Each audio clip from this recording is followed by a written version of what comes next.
Ok, voilà, donc je vous ai préparé une petite vidéo de correction sur la première session de l'examen. Alors je ne vais pas tout corriger, je ne vais pas corriger les questions de cours et je vais m'occuper uniquement des questions d'application et encore pas de toutes. Par exemple, je ne vais pas corriger le flow parce qu'on en a fait plein déjà dans les CC précédents. Je vais commencer par la coupe minimum probabiliste. Donc, dans cette question, on vous donne un graphe qui est dessiné là. Il est non orienté, il est sans poids sur les arêtes. Ça revient à dire que toutes les arêtes ont poids 1 si on veut absolument des poids. Et on vous donne une suite de contractions. On vous demande quelle est la coupe qu'on obtient lorsqu'on fait ces contractions. Donc ici, les arêtes qu'on contracte, c'est AC, CE. Donc ces trois sommets se retrouvent ensemble, d'accord. Ensuite, on prend FD, GH, AD. Donc on a ACE, FD qui étaient ensemble, et là on a l'union entre ACE et FD, donc on se retrouve avec ACEDF. Et ensuite on fait BC, donc B aussi vient avec ça, donc on se retrouve avec la coupe qui est définie comme ça par ces 6 sommets et puis ces deux-là, GH, qui ont été aussi réunis mais qui restent tout seuls de leur côté. Donc ce qu'il faut voir notamment qui est important, c'est que lorsque vous avez 8 sommets, vous vous rappelez qu'à la fin d'une série de contractions, si on veut obtenir vraiment une coupe, il faut faire exactement n-2 contractions. Donc ici, on a n qui vaut 8, on a 8 sommets, donc on doit faire 6 contractions pour obtenir uniquement 2 sommets qui restent, puisqu'à chaque contraction, un sommet disparaît dans le graphe. Donc ici, c'est bien le cas, on a 6 contractions, et donc on se retrouve avec 2 sommets, un qui correspond à cet ensemble de sommets, qui ont été tous contractés sur le même, et un qui correspond à GH, qui ont été contractés ensemble. Donc la réponse à cette question, la partie qui contient A, c'est donc celle où il y a les sommets A, B, C, D, E et F. Okay, donc voilà ce qu'il fallait répondre à la question 8. Ensuite, on vous donne dans la question 9, on vous donne des suites de contractions d'arêtes et on vous demande lesquelles ne peuvent pas être effectuées par une exécution de l'algorithme probabiliste qu'on a vu en cours et en TP, c'est-à-dire lesquelles ne correspondent pas à une suite de contractions valide qui peut effectivement être effectuée par l'algorithme. Alors là, vous voyez que la question est tournée de manière négative, donc ce qu'on veut, c'est celles qui ne sont pas possibles de suite de contractions. Alors là, c'est pas évident parce que le dessin est sur l'autre page, mais on va voir ce qui se passe. Si je fais H, F, E, G, E, C. Alors, si je fais H, F, je contracte celle-là, E, G et E, C. Jusqu'ici, tout va bien. Ensuite, je fais BC, AD, DF.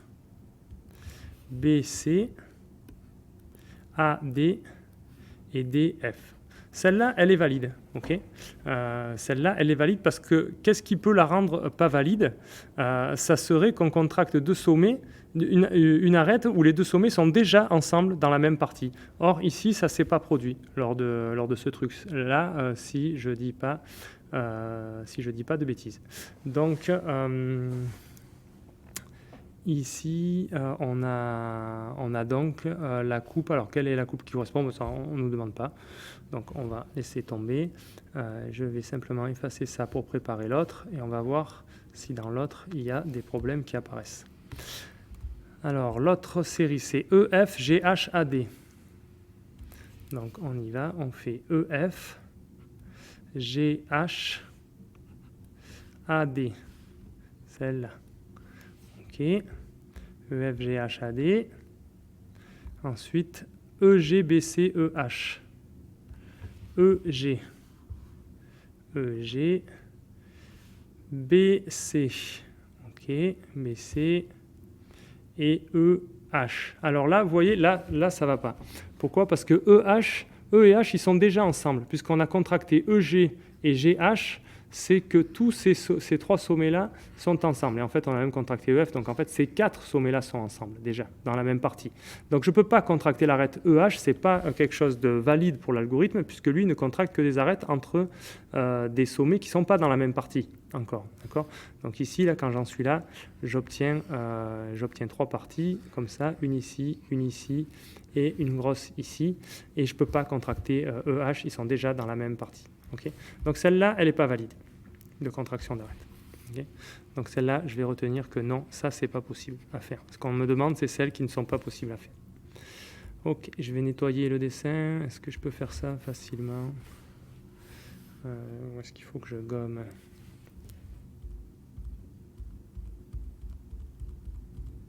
Voilà. Ok.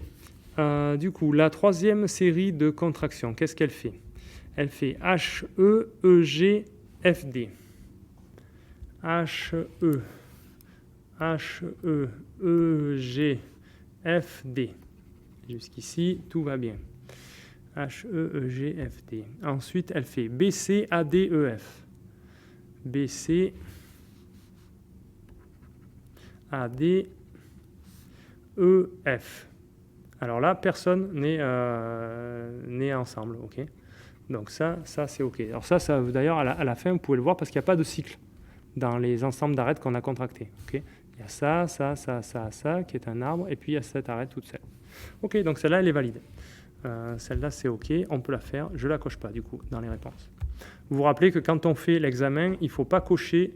ah oui, ça m'a décoché, bien sûr, ce que j'avais coché, parce que j'ai fait un peu trop de rappel. Donc, j'avais coché celle-là, et celle-là, j'ai dit, je ne vais pas la cocher. Vous vous rappelez, quand on fait l'examen, il ne faut pas cocher ici. Hein. Enfin, vous pouvez cocher ici pour faire un brouillon, mais ensuite, il faut reporter vos réponses sur la feuille réponse. Là, ce que je ne fais pas pour cette vidéo de correction.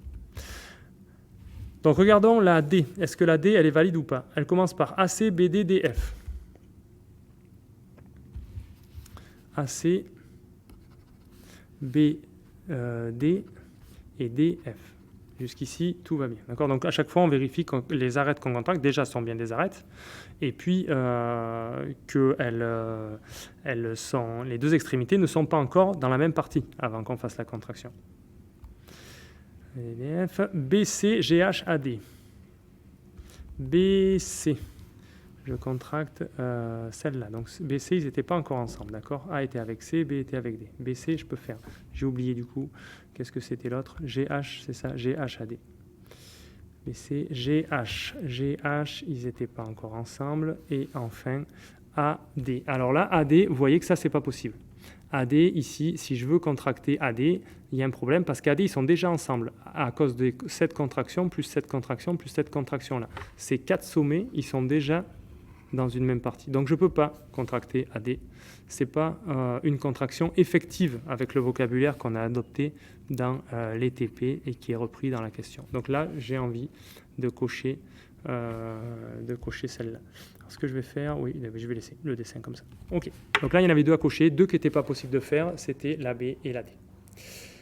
Question 10. Sur la feuille de réponse, cochez, comme toujours, cochez les cases correspondant à un ensemble de sommets X, tel que X et V moins X est une coupe minimum. C'est-à-dire X contre le reste de ce qui reste est une coupe minimum. Donc moi, ce que je veux, c'est trouver un ensemble de sommets tel que ces sommets-là définissent une coupe minimum. Alors là, pour le coup, si je devrais peut-être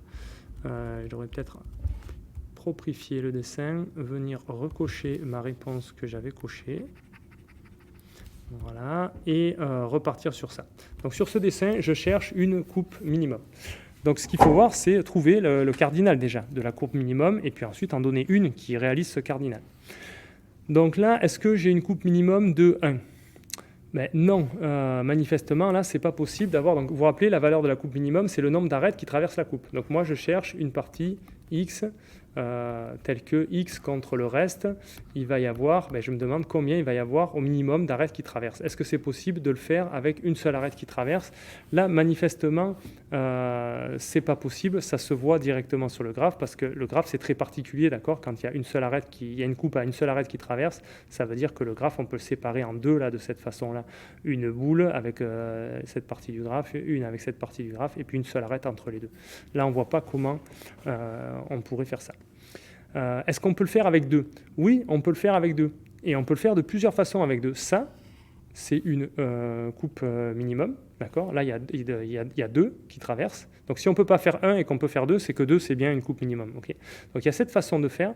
Mais il y a des coupes triviales que vous ne devez pas oublier, qui sont celles qui isolent un seul sommet. D'accord? Par exemple, celle-là, là, c'est aussi une coupe minimum.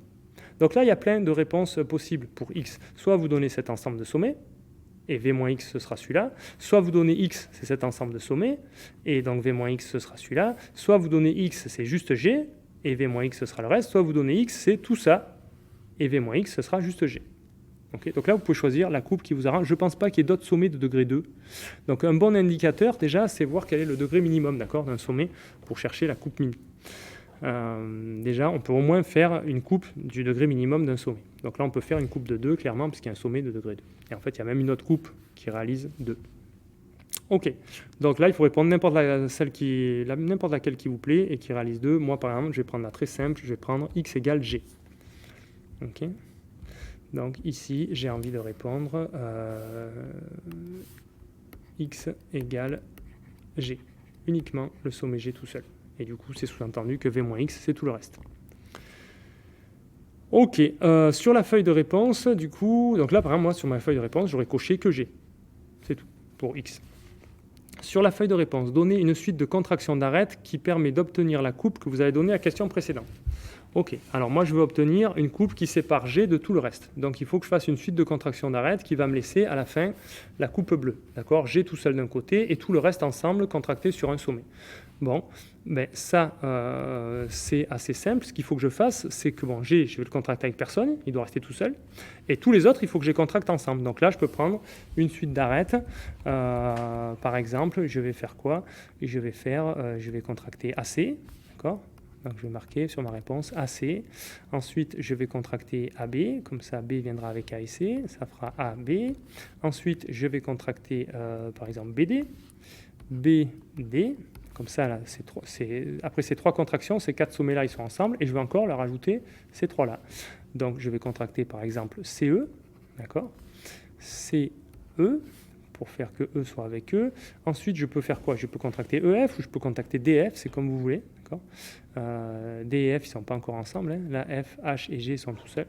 Donc, je fais DF, par exemple. Donc, c'est-à-dire, je contracte celle-là. Je me retrouve avec ces 6 sommets qui sont ensemble et les 2 qui sont tout seuls. Et ensuite, je vais rajouter H à ce paquet-là. Donc là, soit je contracte HE, soit je contracte HF. Disons, par exemple, que je fais HE. D'accord? Je contracte celle-là. Là, j'ai fait une série de 1, 2, 3, 4, 5, 6 contractions, donc je me retrouve normalement avec 2 paquets. Ben oui, j'ai le paquet là qui se sont tous fait contracter ensemble, c'est ceux-là, et puis j'ai G qui est resté tout seul de son côté. Donc ça répond à la question. Cette suite de contractions d'arêtes, elle définit bien la coupe G contre tout le reste. OK.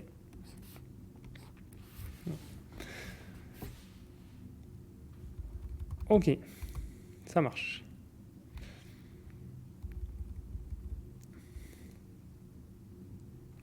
Alors oui, juste pour enfoncer le clou, hein, mais ces coupes-là, d'accord, c'est symétrique, c'est-à-dire que la coupe, tout le reste contre G, c'est la même. Hein.